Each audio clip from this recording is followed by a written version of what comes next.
Hey guys, Taylor here, and today I'm back with another Division 2 video. And in this one, we're going to be talking about all things endgame. Before I do start off the video though, as always, we are running another giveaway, and that's for the chance to win a console of your choice between a PlayStation 4 Pro, an Xbox One X, or a Nintendo Switch. To enter that giveaway, simply follow the link down in the description. With that all being said, let's get straight into it. We all know at launch, the endgame just wasn't really there in the Division 1, and it wasn't really until we got our first update that we had the taste of endgame in the Division 1, and again that didn't really satisfy many players and they all found another game to play, unfortunately. But as the Division grew older, it did finally get more of an endgame, and an endgame a lot of people enjoyed and a lot of players came back for.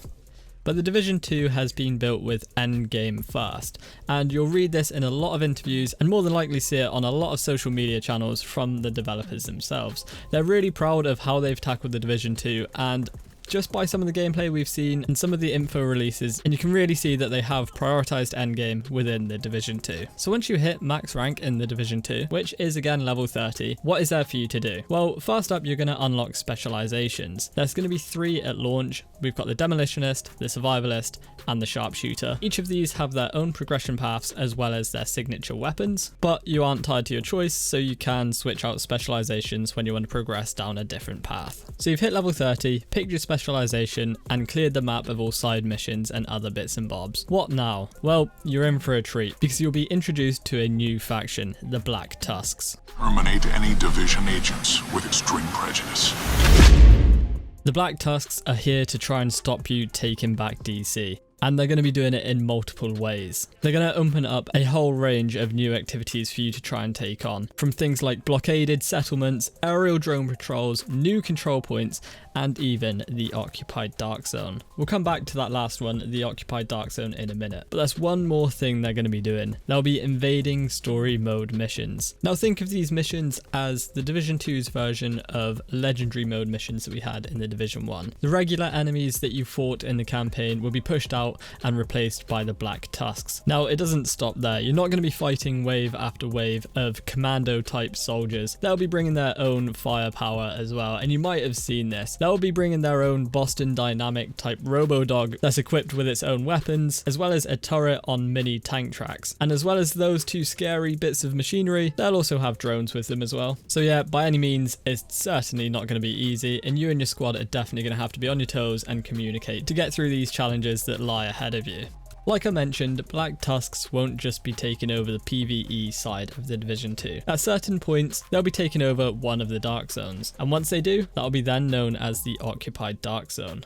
It's described as one of the most grueling Dark Zone experiences we've ever known within any of the Division games. There'll be no rules, and you're not going to know what an agent's past might have been. He might have been friendly, or he might have mowed down 4 other agents before he sets his eyes on you. And that, coupled with the threat of Black Tusks hiding around the corner, I can see it's going to get pretty hairy in there at times. Also, it might worth be noting that in the Occupied Dark Zone, you're not going to have normalized gear. So even more reason for you to keep an eye on your build, keep on chasing better gear pieces, and really getting the most out of your build before you even think about stepping into that Occupied Dark Zone. And now, last but not least, raids. Now we all know we're going to get them, but unfortunately we don't know too much about them. We do know that they're going to be difficult and easily the hardest content we've ever seen within the Division franchise, but fortunately for us, they won't be available at launch. They'll be released a few weeks after, so it gives everyone time to grind their gear and progress through the campaign at their own pace. And I think we're all going to be in for a shock when we do get hands on with them. So there you have it guys, a nice short video detailing what we can expect for the endgame of the Division 2. Now there's still a lot to be released. For example, we don't know too much about the blockaded settlements and things like that, but I'm sure we'll know more about it all soon.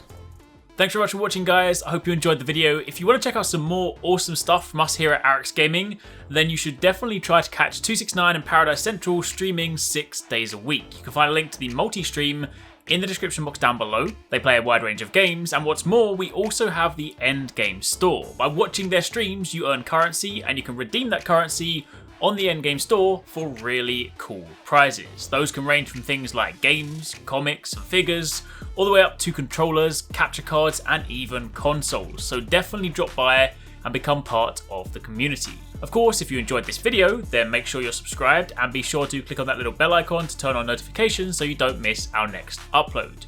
You can watch more videos by clicking on the options here. But once again, thanks very much for watching, take it easy, catch you next time, peace out.